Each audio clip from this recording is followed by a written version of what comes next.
Martin Lappin here with Alternative Heating Solutions. And the other day I thought, well, why not? We'll give it a try. You've seen them bed unloaders or whatever they're called. Harbor Freight, 40 some bucks. It kind of worked until it broke loose and it just come out from under the chips in front of the wheel wells. If it weren't for the wheel wells, it probably would have unloaded the entire load, no problem. And this is partially my own fault. I'll admit it. It says right in the instructions to make sure the entire load is on the sheet. Well, obviously it can't be. And this actually turned easier than I expected it to, even before it broke loose. And this is for a one-armed guy. I'm still only allowed like 2 pounds overhead on the left arm after rotator cuff repair. And what we were doing is dumping it right in the conveyor to feed the hammer mill. And we're feeding the hammer mill because obviously some of that's going to be an issue in the B250. Maybe if I had one of its bigger brothers, it'd just chew this stuff right up without causing any issues in the long run. But right now, actually, from my experience, I've already run some chips through it that were straight out of the chipper. And the ones I run through the hammer mill, it's much easier to adjust the stove to stay lit and everything else. They just seem to work better. They also seem to flow a little better. Not like pellets or anything, but they still flow better than unprocessed chips. And here's perfect reason why I'm reprocessing some of my chips. That would probably maybe bust up. I don't know. I ain't gonna try. That would probably cause issues. Maybe that. And so on.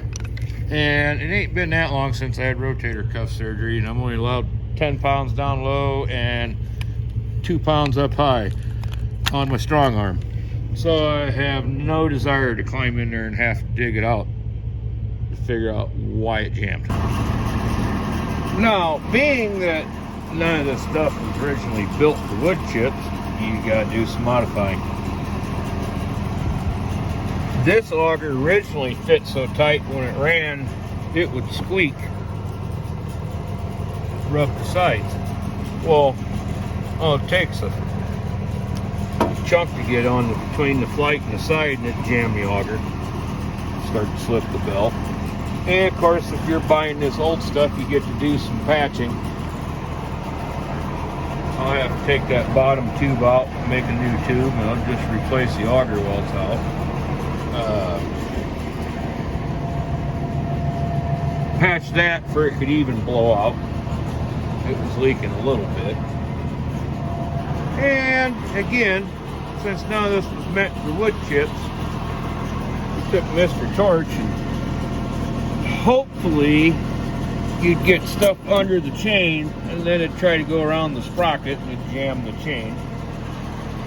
Hopefully that gives it enough to drop out. May have to do the same thing down here, even though it's already got holes under it. I don't think they're big enough, if that's where it's actually jamming. But we shall see. And again, more modifications. That's just the material out of the tank, out of the tote. Same thing there, extended that so it would just pile up right here and not move at all. Some slip plate down there helped.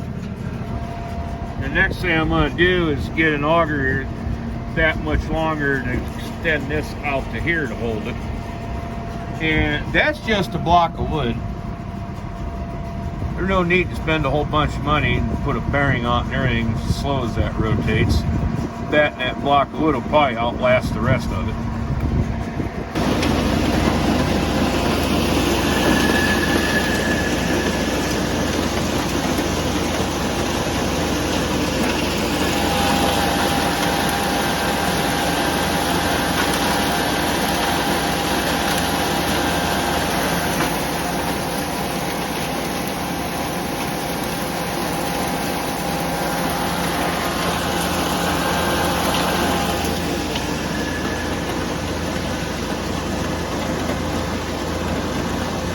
So the gearbox quit on me the other night. Just about time I got it full and was ready to fill the stove. And unfortunately, if you buy used, and especially if it's as old as tired as I am, it's not a question of when, or I should say not a question of if, but when you get to fix it. And everything I read on the internet was right. They'd say you pull this cover and you're going to find it full of water or feed. And I'm guessing that's years worth of ground up whatever.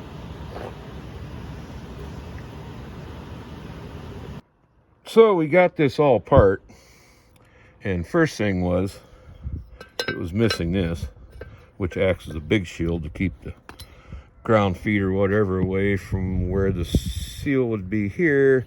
And then it actually has a sealed bearing in there. So I imagine this has been missing forever. Then the seal went out about time dirt was new. Then about time Jesus was a baby, probably the bearing was gone. So then what happened is it let the feed in here into the gearbox where it got packed into the teeth. And eventually it packed in there so much it lifted this gear away from the drive gear and it just quit turning. Now this one took a little bit of a beating, and you can also tell by looking, yeah, it had water in that gearbox at one time too, by the pitting. But we're going to stick this one back here like a so that just drives the unload. The one that shows the least amount will now be the drive going there, and the second least damaged one's going there, which drives the big auger. By moving these around, it'll also drive on the face that hasn't been driven on. So, should gain some life out of them, which hopefully it does, because those are almost $350 a piece from Agco. If I bought 3 new gears plus the bearings, I'd have more than this than I paid for it. We're not doing that. If I was really anal about it, I'd polish those up some more, put it all back together, put some valve lapping compound on them, then spin them with the lathe or a drill or something, then take it all back apart, clean it all out, and start over. Which, no, not that anal either. So, and I know it lifted up because it chewed into that housing too. There was a collar on the shaft to act as a stop. Well, it chewed its way right into that cast iron support. So, I got all the parts. I do not have a section of auger yet. I got a bad section I was going to replace while it's all apart. Then we'll get it back together. This has been Martin Lappin with Alternative Heating Solutions. And as always, if you find our channel the least bit helpful or entertaining or whatever, please subscribe. And as always, if the women don't find you handsome, at least they can find you handy.